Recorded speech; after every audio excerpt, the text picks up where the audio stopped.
absolutely breakthrough experience. Welcome to the Physical Performance Show, the show designed to inspire the pursuit of your physical best performance. I'm your host, Brad Beer. Listen in as we delve into how the world's top physical performers achieve their success, as well as the highs, the lows, and the journey of getting there. Let's get ready, set, let's go. Welcome to episode 251 of the Physical Performance Show. I'm Brad Beer, sports physiotherapist and exercise scientist by trade and training, and founder of Pogo Physio. Each week, we'll bring you the latest and greatest information and inspiration designed to help you perform at your physical best. And of course, we do this across a range of different episodes, interest editions, featured performers, expert editions, and coaches' corners. And this being episode 251, following on from last week's episode 250, our top 10 2020 expert editions, is our opportunity to put the spotlight on our top 10 most downloaded featured performers for the 2020 calendar year. Now, we've done this purely on the number of downloads between January and December. So obviously, if an episode aired later in the year, the download numbers may be less than someone that featured earlier in the year. Our top 10 featured performers shared outstandingly on their career highs, lows, and learnings. There was lots of conversation around these top 10 episodes and lots of podsies for the featured performers. Who will take the top step, the top three, the podium, if you like? Well, you're about to find out. But I just want to say a massive thank you for your support throughout the 2020 calendar year. Obviously, it was a tough year for so many people around the world. With much of the world being in lockdown at various stages, numbers for the Physical Performance Show really spiked. We enjoyed more than 565,000 downloads alone in the 2020 calendar year across 114 countries. We also launched our Physical Performance Show Learnings membership over on Patreon, where for just $5 per month you can support the production of the show. It had been mentioned and suggested for years by numerous listeners of the show, so in 2020 we thought we better get to it and open up the door for the opportunity to support the show. In return, we'll provide all patrons of the show with access to our back catalogue of live stream events and also all future live stream events, including some great ones planned for 2021. A massive thanks to Richard Coles, who is this week's new patron. Richard, hailing from the UK, thank you for your support. All right, it is time to reveal our top 10 feature performers for 2020. Coming in 10th position, we have US running legend and stalwart Abdi Abdulrahman, who at 43 years of age in February 2020 qualified for what will be his 5th Olympic Games team by storming home in 3rd place at the 2020 US Olympic Marathon Trials. And I caught up with Abdi hot off the back of that outstanding performance. And Abdi shared around the power of staying relaxed, not letting your age define your performance or your perspective, longevity tips, earning respect, training with the great Mo Farah in Ethiopia, tapering tips, and the power of keeping things simple.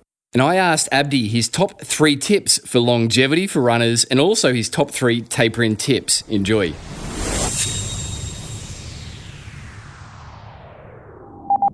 You know, everybody's different. Everybody, like, not 3 tips are the same, you know, to be honest. What works for me, I usually don't taper that much. You know, I train all the way 1 week up from the marathon, just even though the distance usually comes down 3 weeks out, it just comes down little by little. Yeah, there's nothing that you can do. If the last week, always Coach Gary Love said, there's nothing that you can do the last week or even last 2 weeks that will help you in the marathon day, but it can make you hurt. Nothing you can do that will help you, but what you do can make you hurt. Yeah. In other words, be wise. Yeah, be wise. Yeah, definitely. Yeah, you know, you can do 20 miles, 5-minute pace. It will never do you any good, but it can make you tired. You can miss up your race, you know, just recover. Just to be honest, just like the second one is like eating.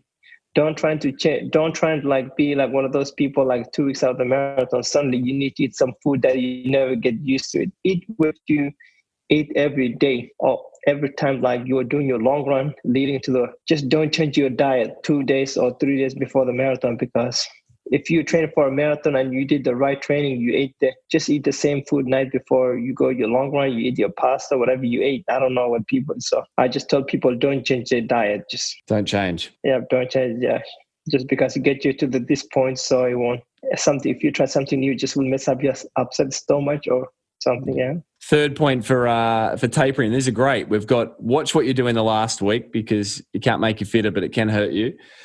Don't change your eating. Third tip, no new shoes.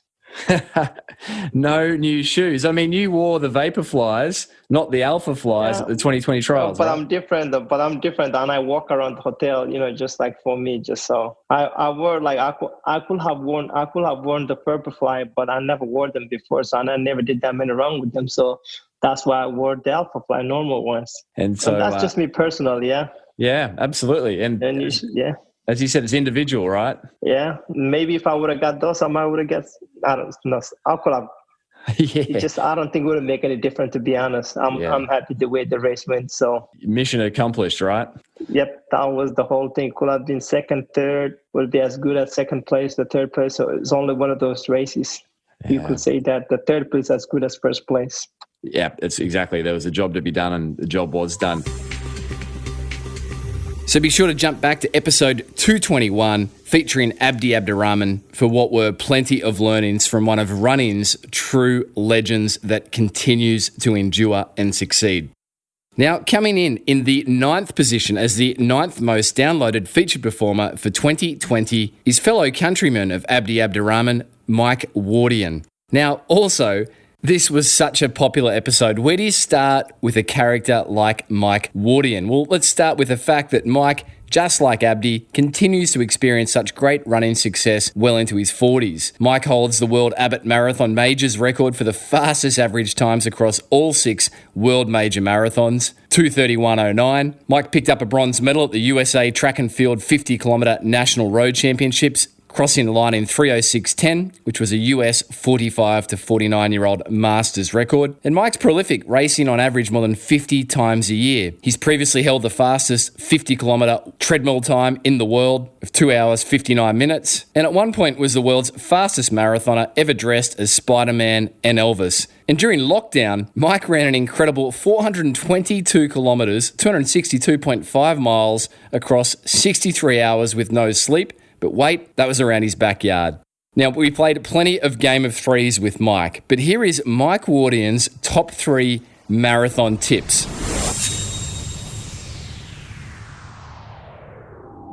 Top 3 marathon tips. For pursuing a PB. For the runner out there looking to run their best marathon. Okay, for the runner looking to run their best marathon and get a PB, my top 3 tips are figure out your fueling. Like, you really need to know how you're going to fuel and when you're going to fuel. For example, I've dialed that in over the course of like 300 marathons. For me, that's encouraging. Yeah, exactly. Yeah. And I know what works, and it works pretty well. As I work with Goo Energy, but like I do a gel every 4 miles. So it's kind of a lot of gels if you think about it. It's like 6 gels over the course of a marathon. And then I just drink to thirst at the aid stations. And even though I get elite bottles at most of the races, I never go for the elite bottle. So even if you're an elite runner, I'd say get used to just picking up from the regular tables, because every time I've tried to get an elite bottle, like I haven't ended up getting it, or it's like 5 back from where I thought it was, or it looks like everyone else's bottle. So like be really, really self-sufficient, but use what's on the course.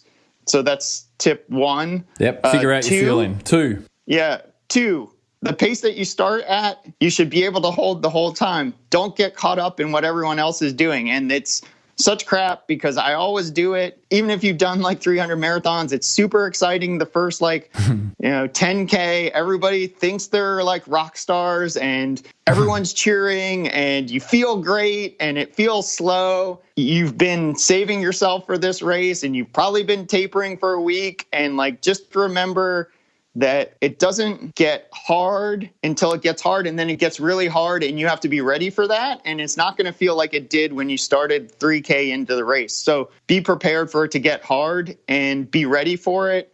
and know that you can hold the pace. And so you can work on that in your runs, in your training leading up to the race, where you have like a fast finish, but definitely be prepared for it to get hard, and to know it's going to get hard, and to lock down and really own the pace. And so like know what pace you can hold.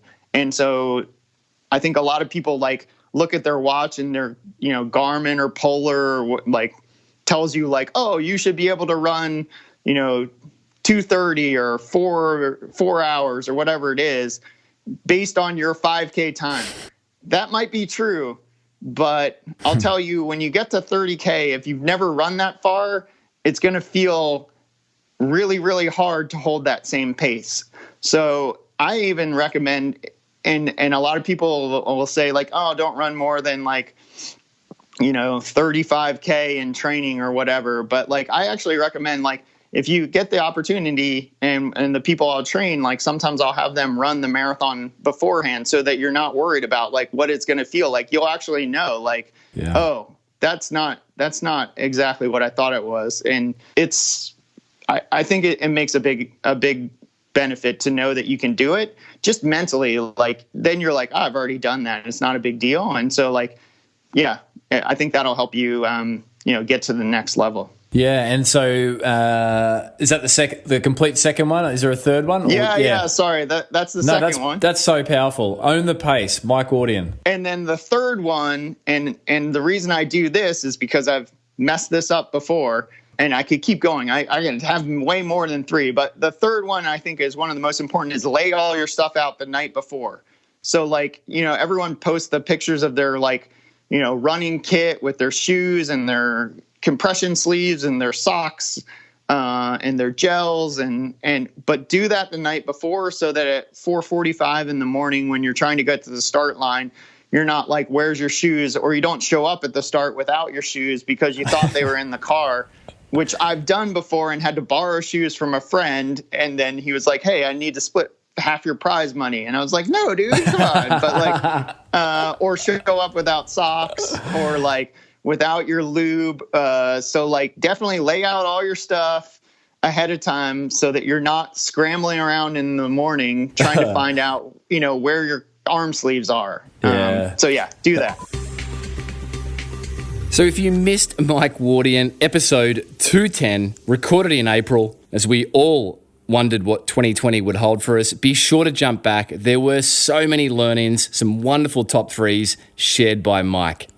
Now, coming in 8th position as the 8th most downloaded feature performer episode for 2020 is another US marathoner. Now, I promise you this was not staged. 3 US marathoners in a row. But in 8th position was the enigmatic, incredible story around this runner is USA Olympic marathon rep Jake Riley.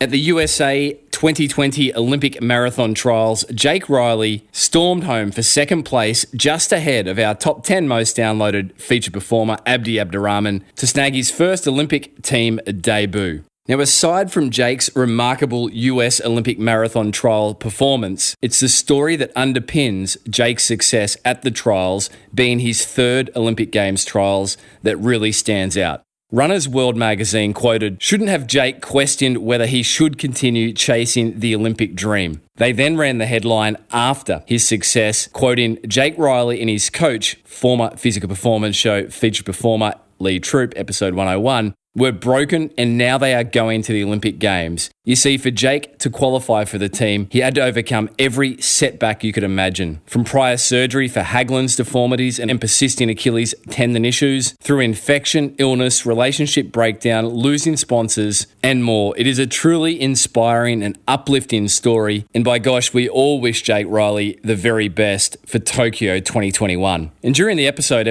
209, Jake shared around overcoming injury, persisting, and we played several games of top threes, including top 3 marathon tips and training tips. And of course, we couldn't not ask Jake his top 3 resilience tips, or in other words, his top 3 tips for persisting. And here's Jake sharing on just that.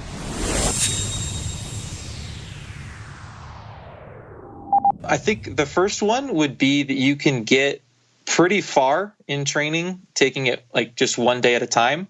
what I mean by that is I don't think you're ever going to really crush your training if like the only thing you're thinking of is tomorrow, especially when things are a little bit uncertain. You're not quite sure how you're going to feel from day to day, which is kind of what I dealt with when I was dealing with injury stuff for so long. It can be hard to motivate yourself to like, get on the bike if you have to rehab yourself, or like to just get out and run when you know it's going to hurt, or it's only going to be like 30 minutes and you're going to feel like crap. Like, it can be very hard to do that with no specific goal in sight. One of the things I found is like, you just put it on the schedule and then you just do it because it's on the schedule. You don't need any greater than reason at that. You just say like, I'm going to hold myself accountable for this schedule. I'm going to run today because running is what I have to do today. And just kind of trick yourself into like, it's not an if, it's just a when type of mentality.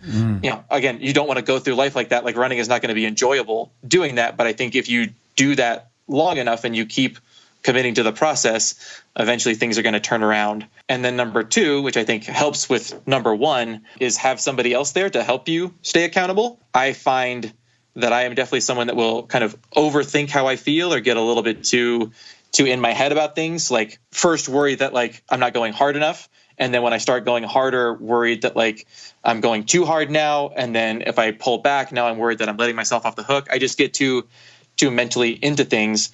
I don't know when to say no, or if I say no, whether that was the right decision. My philosophy with a lot of my training is just, I'm not going to think about it. I'm not going to understand what I'm doing or why I'm doing. I'm going to let somebody else worry about that. So with my coach right now and with coaches I've had in the past, maybe some people disagree with this idea. It's like, Troop gives me a schedule, and then I do what's on the schedule. I don't really need to second guess it, just buy into the process. And I think that can work whether you're training for something specific or you're just trying to stay in shape. It's like somebody else gives you a schedule. I think it's a lot easier to kind of hold yourself accountable to something that somebody else provides you.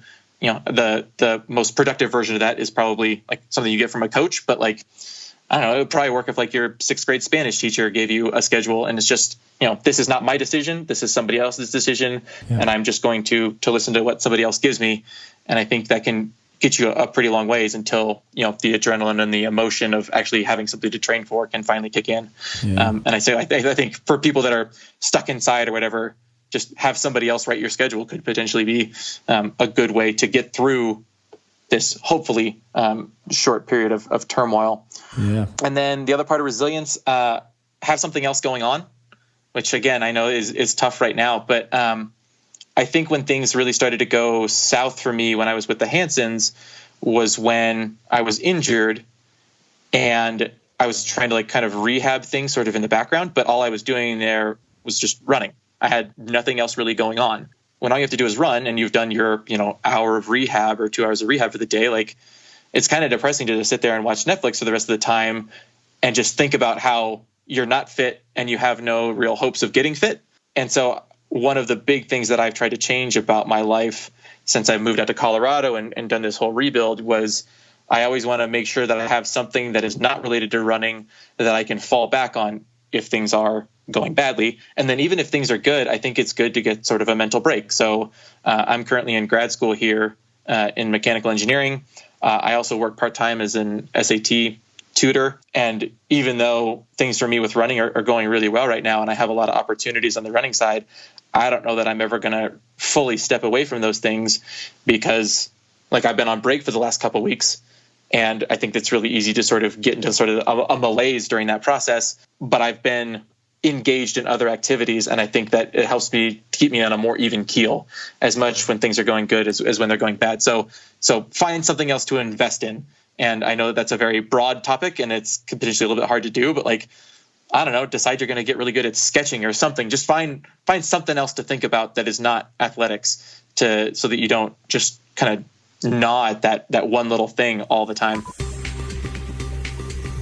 So that's Jake Riley, our 8th most downloaded featured performer for 2020, episode 209. Now, coming in as the 7th most downloaded featured performer for 2020, we have UK-based Olympic triathlon bronze medalist, former World Triathlon Series champion, Vicky Holland. And I caught up with Vicky in April, hot off the back of her Mooloolaba World Cup victory in Australia at the start of the 2020 season, just after she returned to the UK. And of all the great sharings around Vicky's highs, lows and learnings, what really struck a chord with listeners was Vicky's overcoming a significant 17.5 centimetre tear in her calf to get back to a physical best.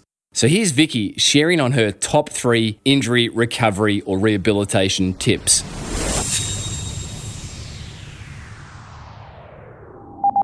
I don't think anyone could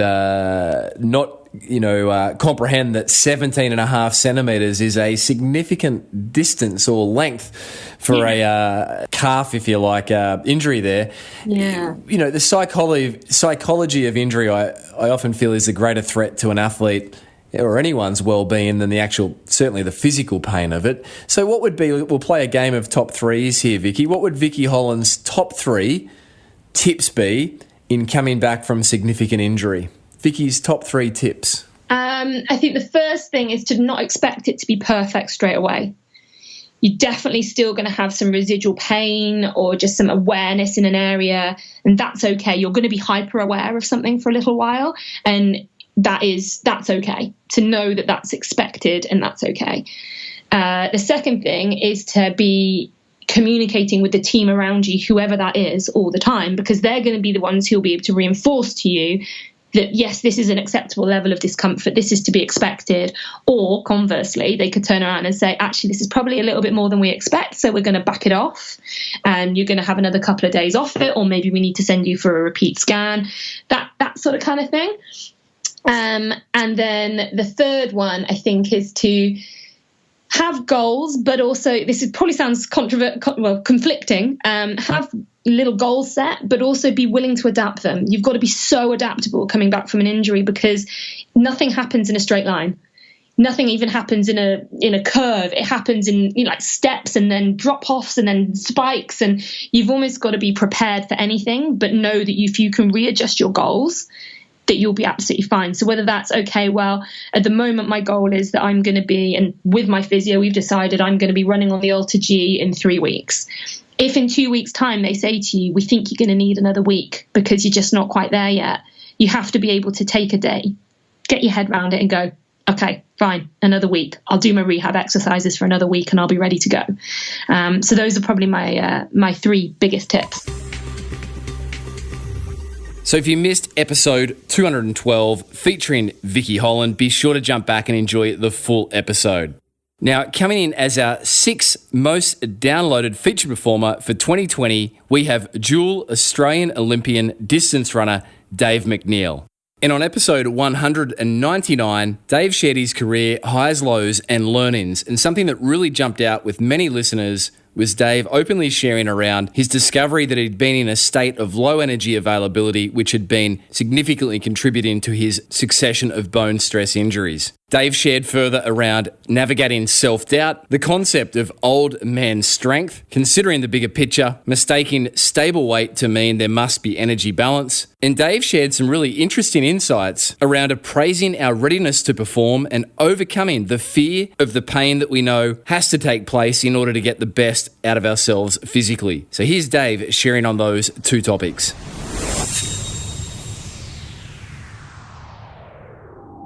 We've all stood on the start line, no matter what the ability of the athlete, and felt that fear of the pain. It's like, this has to hurt. Yeah. So to hear you then say you're getting better at it, does that mean that this is an acquired skill that can be ongoingly developed? Yeah, I think it's something you have to work on, and you have to work on it regularly. That's absolutely been something I've realised. I probably most of 2018 I spent injured on the sidelines and basically didn't race for a year. And anytime I think anyone sits out a long period of racing, the first few races back, you forget. Sometimes you forget some of that stuff, and you forget what you're capable of doing and where that sort of threshold is for you. And I was fortunate to race quite a lot this year, and I think that helped just kind of reminding myself of what I can do when the time comes to try and maximise the performance.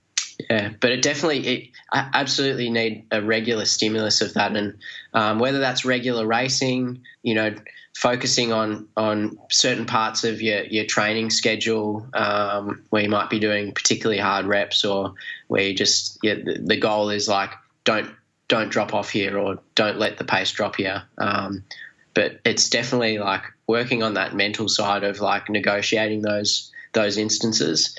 Definitely needs regular practice. So, I've jotted down there, Dave, regular stimulus, practice, get into a start line where you can, I guess, practicing in training, obviously. And then I'm curious, practically, how did the sports psychology help you ahead of Rio? What were some of the practical things that you implemented to be so calm on the start line and not afraid of the pain that was to ensue? I guess actually just looking at my training and kind of acknowledging what I'd done, just acknowledging a lot of the things that had gone well in the preparation. Kind of, we've always got a choice whether to focus on the more positive side of things or the negative side of things. And invariably, at least for me, I found focusing on the positive aspects usually puts me in a more confident, stronger frame of mind, and allows me to be, the best version of myself. And, I could have focused on aspects of training that, I didn't hit a session, or, my mileage hadn't been as high this time round, or this and that. There's always positives and negatives when you're kind of appraising your readiness to perform. If you're getting ready for a race and it's coming up, it doesn't help to be thinking about those negative things right before you race. It's probably worth thinking about them after a performance and assessing how can I do this differently next time. But when you're actually, in the last stages of your preparation, that's when you need to start getting some confidence and then just being calm. It's hard to be calm when you're running in an Olympic race. So if you missed Dave Mcneil, dual Australian Olympian and now physiotherapist, on episode 199, be sure to jump back and enjoy the full episode.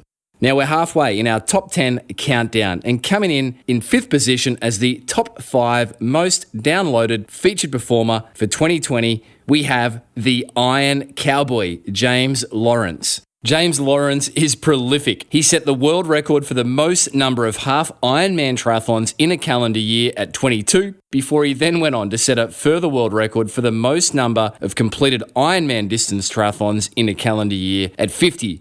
But after that, he dreamed up the incredibly arduous 50-50-50 challenge, which was to complete 50 Ironman triathlons across 50 days through 50 states of the USA. And in June 2015, James Lawrence accomplished just that. Netflix made a very popular documentary around James's incredible success called The Iron Cowboy. And during episode 201, James shared around the highs, lows, and learnings, including his top 3 learnings from completing the 50-50 challenge. And here's James sharing on just that.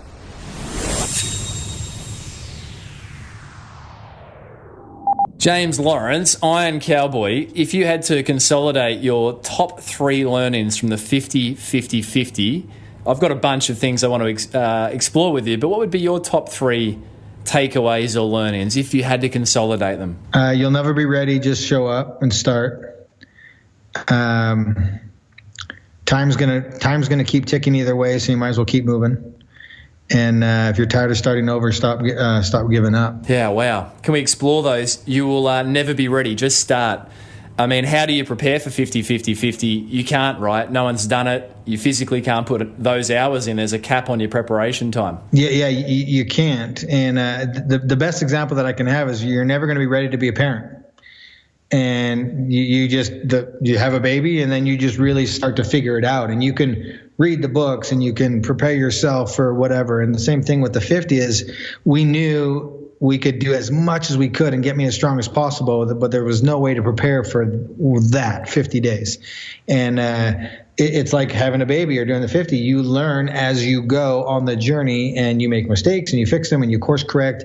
I've seen people plan their way to a failure, and you will never have the perfect plan for whatever you're doing because it's impossible. You can't plan for things you don't know that are going to happen on your journey. You can't have conversations with people you haven't met because those doors haven't been opened and those introductions haven't been made. And you don't know what an evolution of your product or brand or service is gonna be because you haven't got to the point. You literally have to start with somewhat of a plan and just attack it and go after it and just keep showing up every single day. And that's how you have success. You have to just eventually say, you know what, I'm going. This is it. I'm going to dive in. We're starting. And then you just got to go. I love that. You will never be ready. Just start. Just pick a date, put it on the calendar, and then work towards it. June 6, 2015. Start of 50-50-50. James, the second one he said is keep moving. Yeah, time literally doesn't care about any of us, and you know, time is literally going to keep ticking away. And the best example I can have right now would be one of my friends is a little bit older, was changing careers, didn't know what to do, and I said, he's like, should I go back to school or this and that? And we said, yeah, just go back to school and learn and change careers. And he's like, well, I'm a little bit older. And he was over here biking the other day, and we said, hey, and he goes, hey, I'm 2 weeks away from graduating.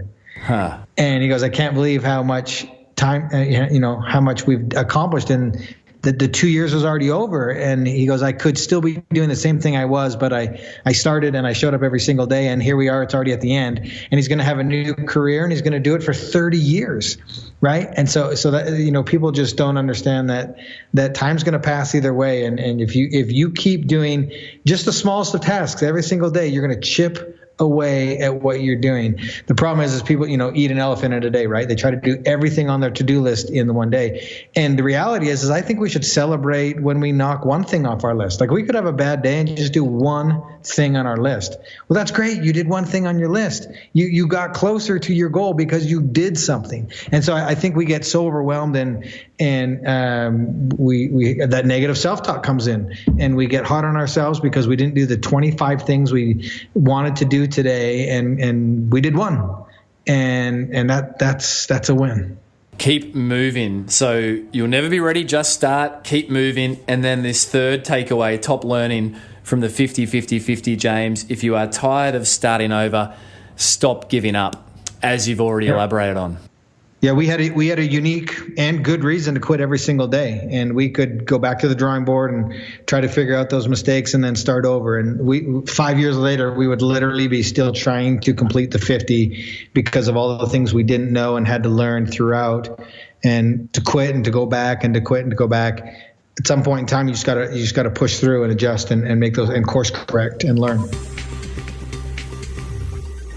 So if you missed James Lawrence, episode 201, our fifth most downloaded Feature Performer episode for 2020, then jump back and enjoy James's full episode.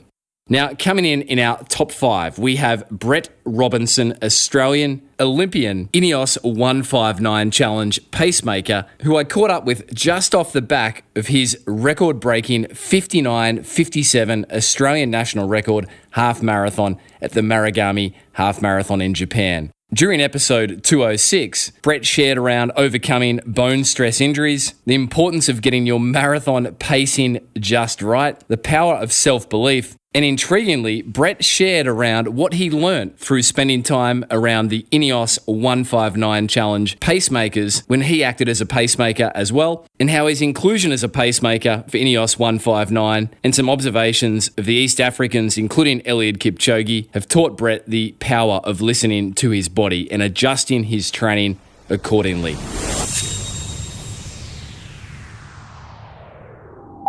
Yeah, if you go back to 159, the amount of time I spent with, mostly around the paces, I didn't spend that much time with Kipchoge, but a lot of paces that I would never have spent time with before. I learned a lot from them, just the way they go about training and then how they think about things. Like they don't put limits on themselves, and they do. If they have a goal, they set out to do everything to achieve that goal. Is that, you said you learn a lot observed how they functioned. Not limiting themselves is one thing, but then how did they practically example that to you, Brett? What things were they doing or showing? Was it their language, how they'd talk about training, or just how they'd conduct themselves? What were the practical outworkings of that? Well, yeah, like I said before, like self-belief, and they have such high self-belief. They do just believe that if they put the work in, then the results will come. It's just simple, and they don't complicate things. They have how do you describe it? It's just like they're just laid back about it. They're just, if you do the work, you will get your results. Do the work, you'll get the results. So they're not afraid of doing the work. What did you observe in terms of some of the fellow pacemakers around their intentionality around recovery? Yeah, they're all really good, I think, and that is something. There'll be times when they're a bit tired, so they're not afraid to rest. They're not afraid to, especially after a race. They're like, I'll just have easy days, easy week. Like, where I think a lot of people, like myself, definitely, it's not, let's not rest. Let's keep pushing. Even things are going well, where they are confident in themselves that they're going well, and that if they just need to keep that level or keep the body feeling fresh. Like, they're always about feeling good. Yeah. No, certainly having recently returned from a physiotherapy trip there in Ethiopia with Zane Robertson, who we just prior mentioned, it was really something I was impressed by, was that lack of rigidity and that flexibility around, I'm just not feeling this today, I'm going to do it this way. Yeah, I think that's something since Ineos that I've changed a little bit in my training. It's I want to be feeling good. I am not afraid to rest if I need, or if I have to miss an evening run, I will. I don't know. I hope my coach is okay with that. I'm not sure if you know, but but I think that's why I'm running well, because I do feel good. I'm definitely not cooked, but I think before I've pushed the envelope a bit too much, and that's where my injuries have come from, I'd say. So that was Brett Robinson, Australian national record holder for the half marathon and Olympian, on episode 206 as our fourth most downloaded featured performer for 2020. Now we are on to the podium. Now coming in third place as the third most downloaded featured performer for 2020, we have New Zealand-based triathlon legend, none other than Cam Brown. And during episode 214, Cam shared around his highs, lows and learnings and how he has been able to endure such success for many decades. You see, Cam started the sport of triathlon in 1987, competed in his first Ironman triathlon in 1997, and at the time of recording, Cam had completed circa 70 Ironman distance triathlons. 12 of those were New Zealand Ironman Triathlon Championship titles, 2 second-place finishes at the World Ironman Triathlon Championships in Kona, along with 2 third-place finishes at Kona. And Cam's most recent Ironman Triathlon victory came at the age of 43 when he took home a New Zealand Ironman title in 2016. Cam has the goal to still be competing as a professional Ironman triathlete as he hits 50, and anyone following Cam's success and form would have a hard job in denying him of that. Now, of course, I had to ask Cam his top 3 tips for Masters athletes, and here they are.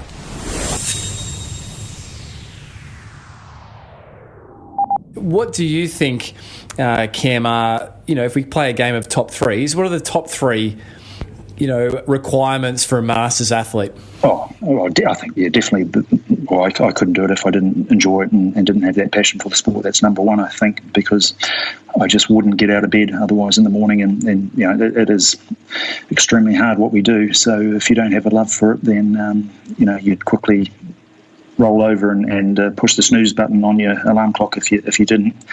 I think that's number one. 2 would be just continuing to push the boundaries, and you know what works, but you have to evolve, and we've seen that in the sport. The sport continues to get faster and faster. And 3, I think, is just my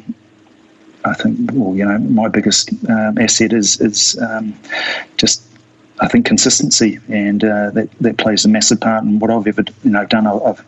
I think if you hit the red line too much, all the time, then your body just breaks down, gets sick, gets injuries.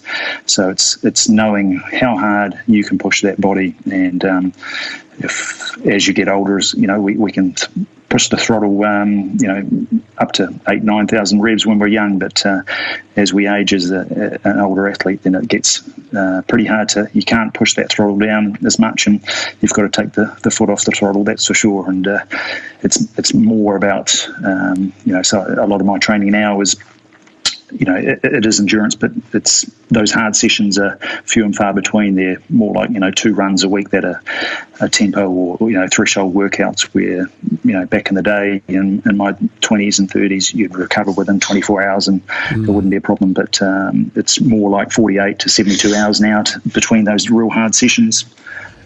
And do you that's something you've picked up over the years, and it makes me think of something that Meb Klevetsky did mention. He said as a Masters runner, he always made a conscious decision to leave a little bit in the tank after each session, whether it was a long run or an effort.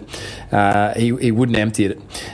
So it sort of really resonates with that. But, Absolutely. I mean, that's the thing. If you can, say if you're doing a track session and if you can finish that track session knowing, hey, I could have done, another 1 or 2 reps and, finished, like that, then it's been a good set. If you come off that track as an older athlete just absolutely smashed, well, it's probably going to take you 3, 4, 5 days to recover from it. So again, that's a perfect philosophy on training as an older athlete. You've got to come off and think, could have gone a little bit harder, or could have done a few more. But it's just about consistency and leaving something in the tank for tomorrow and the next day. Brilliant. So Cam Brown's top 3 Masters athlete tips: 1, enjoy it, continue pushing the boundaries; 3, be consistent. So that was Cam Brown on episode 214, 12 times New Zealand Ironman champion, sharing on his highs, lows and learnings, an episode not to be missed that caused by anyone looking to perform at their best across their lifespan. Now we are down to our top 2 most downloaded feature performers for 2020. And in second place, we have return guest of the Physical Performance Show, having featured back on episode 170, New Zealand half marathon record holder 59.47, Commonwealth Games bronze medalist in 2014 in the 5,000 metres, New Zealand Olympian Zane Robertson.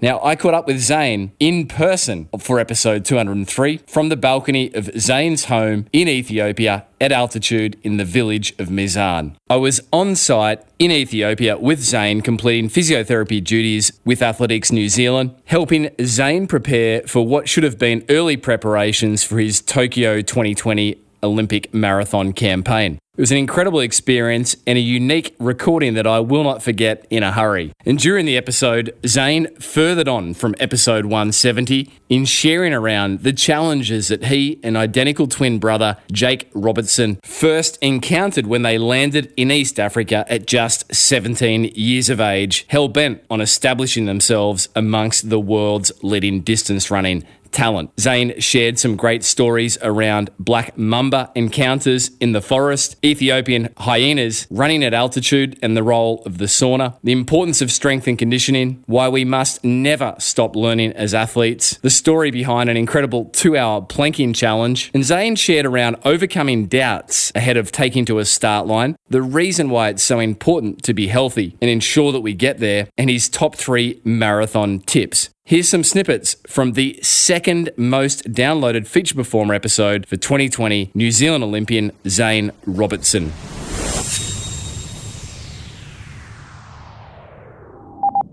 One of the things I've picked up is there's doubts for everyone. There's doubts for elite athletes, there's doubts for recreational athletes. What advice would you give to people to, whether it's a first-time marathoner or a runner chasing a PB or a PR, those doubts that we can have about have I done enough, am I prepared? What would be Zane Robertson's advice? I think the best advice I can give is, no matter what you've done, and especially the last 2 weeks, this is where that doubt can creep in the most. Really ignore it, because 2 weeks to go, there's not much to gain. There's nothing more you can really gain. You can only gain fitness and freshness and a positive mindset. So gain that. Try to ignore any doubt coming in. When you've reached the start line, just know that you've done everything you possibly could have, and try to be happy that you're there. Try to enjoy what you're there for. If you're a professional, if you're not, if you're a fun runner, it's about being happy on the start line to give it your best. Marathon is more about challenging yourself anyway, because you can focus on anything, people around you, but it's really your body at the end of the day that's got to do the 42.1k. Your body needs to suffer that. So if you focus on what your body needs to do, breathe oxygen, move smoothly, take your refreshment stations well. If you do all of that and you do it well, then you've got a chance of doing exactly what you set out to do, rather than focusing on all the things you can't control. And most of all, be happy. Yeah, great advice. I mean, it's when do you ever feel like you've done enough? One of the things, Zane, I've observed is your ability to listen to your body and be flexible with your approach. Being rigid, can sometimes be a handbrake for athletes, and sticking to things just because it's on the program. You've been working through some things physically, and I've observed that you will call it day to day if you need to. Can you speak about the importance of listening to your body in terms of fulfilling athletic potential? Yeah, I mean, recently with the car accident and with the just some days I was in so much pain, I'd have so much inflammation in my hip that I just thought, what's the point of going out and really struggling in pain for an hour 20? Why not have 2 days off? In 2 days, you don't lose a lot of physical shape. You lose nothing at all. You just tap back into it so quick. And for me personally, I can tap back into it as soon as I've done one good training without pain. One. My mindset changes completely. My motivation's back. My mindset says, yeah, you can do this. And no matter what race I'm heading for and no matter what goal it was, I'm like, yeah, you can still do that. You can achieve it. But as long as you're in a negative state, it's the opposite. So better to avoid running if you're in pain. Better do the S&C, better do the gym. Do something where it doesn't cause you pain. Have a day or two off running. Have a week if it needs to. And then come back and refocus, The goal is to get there with first thing in mind, health needs to be good. If your health is good, you'll always have a chance. Zane, just briefly, three top tips for a marathon for anyone out there. So yeah, the top 3 tips for a marathon. The first thing and the most that will help change your end result is the training. You can never overlook the training. Training has to be done. It has to be done in a good way. I would say marathon training, always leave a little something left. Don't train 100%, even in your session days. Just roll through, and if the group goes too fast, drop off, feel your body, feel your rhythm. Marathon's not half marathon, marathon's not 10K. You don't need to go all out to get that effect. That's my advice for the training. Tip 2 is recovery. So the recovery part, that's sleeping, that's resting, that's talking less, that's Normatec boots, that's Nutritape, that's BCAs, that's recovery products, that's protein. It's anything you can help recover your body in that time. But most of all, the body understands sleep. It understands when it's sleeping, and it doesn't understand like when you're just lying on a couch watching TV. The difference is really clear, and sleep is the best thing, okay? You need to get enough of that. Tip 3 would be the diet, okay? It's organic is the best diet. There's no key, like avoid carbohydrates, eat only fats, keto diet, this diet, that diet. The best diet in the world I've ever heard of is the caveman diet. You can eat anything you want as long as it's raw. You can eat sugar cane, you can have sugar even if you want to. If you want to have sugar in your diet, you can have raw sugar. Not brown sugar, I mean raw. Out here in Africa, you can't get that white sugar because that's that's not real. That's processed. Sugar doesn't look like that. Sugar ground from sugar cane looks a little brown, actually. So you can do what you like, but eat organic, raw meats, fresh vegetables, fresh fruit. Personally, I don't have any sugar, refined sugar, not even the raw one. I just get my sugars from fruits and stuff like that. It helps inflammation process go down in the body. It helps recovery time too. And it helps your body to actually lean up or even go faster. It just helps.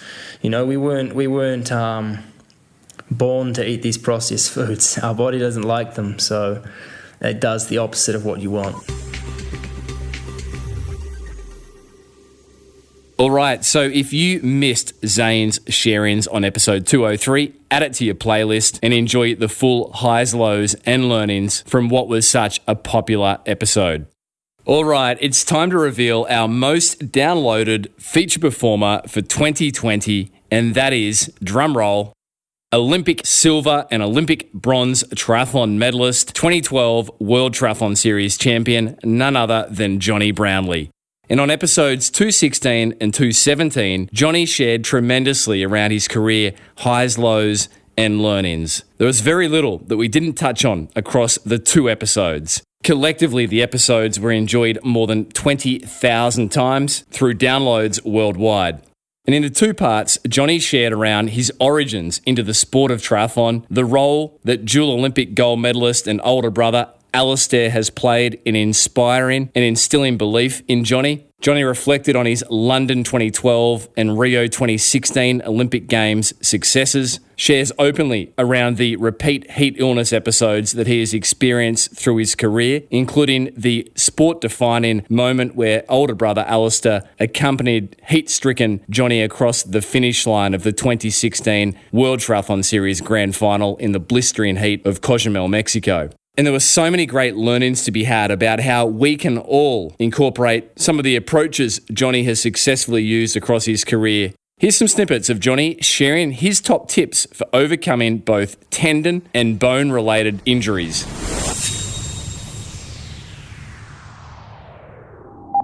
Johnny, there's been times, obviously, through any professional athlete's life, injury, and something you've obviously worked through, I believe, on several occasions, is your bone health, bone stress injuries. I've spoken to you, you've shared some of the things that you've learnt and done, but, what have you learned about how to manage bone stress injuries and how to prevent them? Well, firstly, I used to think that bone stress injury was the worst injury in the world, but I've actually learned in the last few years that as far as injuries goes, I actually quite like bone injuries because tendon injuries are complicated ones. But anyway, that's a different point. I suffered a lot of bone injuries. I had a stress reaction in my femur one year when it snowed a lot in Leeds and we ran on the snow. And I had my worst one, like I said, with a femoral stress fracture. And I've learned a few things from them. I've learned that firstly, nutrition is very, very important. So that involves not being too lean for too long. So in 2015, I got lean from being on the Gold Coast because it was quite hot. And I came home and tried to carry on training with that, and I didn't eat. I just basically didn't eat enough. Didn't restore that bone enough, so it got damaged and then couldn't recover. Also, you definitely need ups and downs of training to stop the bone. You can't just train hard and fast all the time, which I did in 2015. And another big thing for me is learn to sit down. In 2015, I just never sat down. At home, I'd always be cleaning the kitchen floor. I'd be sorting my bed out. I'd be sorting my socks out. I'd be fixing my bike. And I learned that there's times when you had to sit down. And I actually think that was because, in a funny way, I used to play FIFA all the time with housemates. And for some reason, I stopped doing that. And when I used to play FIFA with those guys, it used to be, right, you got to sit down for an hour because you're playing FIFA, and I'd sit down without realising it. So I stopped doing that, and that meant I couldn't sit down. I always had to be doing something. So I actually learned that if you want to restore bone, there's times when doing nothing is a good thing. And over the last couple of years, and probably since then, one thing I've had to do is have a real easy day every week. So on a Friday now, I don't run. I always used to run every day. I used to like to think that you want to keep on moving every day. But definitely as I got older and to keep my bones healthy, I've taken that Friday really, really easy. And I swim and do gym and then have that day off. And then another thing, I also think flexibility and conditioning is important for bone health. So especially for me, because a lot of my bone health has normally bone injuries that come from muscles pulling rather than impact. And so flexibility can obviously come from different ways. It can come from getting strong in the gym, it can come from massage, or it can come from drills and yoga kind of exercises. So I incorporate all that kind of thing. And nutrition-wise, anything specific that you have adopted to try and best steward your bone health? Yeah, so I take more note of my weight now to make sure it stays more even. I'm far better of getting recovery shakes, recovery bars down after sessions. So we used to do a track session, used to get showered, then I'd go to a local restaurant with my mates, and by the time you've ordered and got food, it's an hour later. Now I'm far better at getting a recovery shake down me and then cooking a good meal. I've started taking calcium now before runs. So before my long runs, my hard sessions, I take a couple of calcium tablets about 60 minutes before. And since I've started doing all those things, I touch wood. I'm going to touch a bit of wood now. Haven't had bone injuries. I've had a couple of tendon injuries, but so far my bones have been strong. So whether it's all those things that I've done, or whether it's age as well, and I've been keeping the training quite stable. And another thing I guess for bone health is don't add anything complete different into training. Training load has got to be increased steadily, 10% each week or whatever, but don't add any complete new stimuluses in that are crazy. Bones don't like big changes. Bones don't like big changes. Johnny, you mentioned your hamstring tendon, so any top tips around what you've learned about managing hamstring tendons, or tendons in general? Tendons have been a big learning curve for me, because bones are very much pain is good feedback with bone, and you get given a program. And normally with a bone, you can get given a program, and someone can say, right, it's a stress fracture, whatever, 4 weeks crutches, 4 weeks walking, start a little bit of running, or it's a very 12-week program to get back. Tendons are got ups and downs, and load is good for them to an extent. So my main tip on tendon is, if you can possibly, keep on moving, keep on loading them, but remove things that really, really upset them. So if that is a saddle on your bike, can you find a new saddle? If that's fast running, can you take fast running out and still get as much fitness as possibly can out of just running miles, and get your fitness from the pool or the bike? That kind of top end fitness. So they're my main tips. Be patient. Don't think it's going to get better week in, week out. There's going to be ups and downs, and then take out those things that hurt it. So remove the provocative activities, be patient, and be prepared for the ups and downs. Johnny, I think they're great application points for tendon management, so thank you, well done. That's another thing I've actually learned interestingly in this period is how keeping it simple is so important, and how 95% of getting to an elite level or achieving your goal, whatever it is just simple training. And I've had to really simplify it in this COVID period, because I haven't had access to the fancy gyms. I haven't had access to the running tracks. I haven't had access initially, we had to do all our training from home. So I had to run my sessions in my local forest, which was initially I thought was really good for easy running, but not so good for fast running.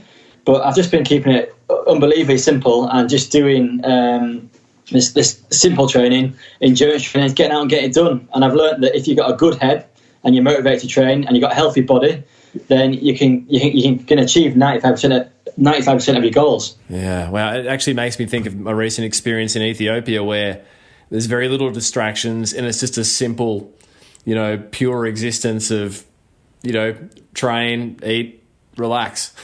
Yeah, I've always wanted to go out to Ethiopia to see it. Alistair's been, and he says it's absolutely amazing. It's one of my dreams is actually to go out and really experience that. And like you say, I bet what they do 95% of the time is just a good environment of people, and they've obviously got good bodies, and go out and train and just get it done, and that gets you very, very far.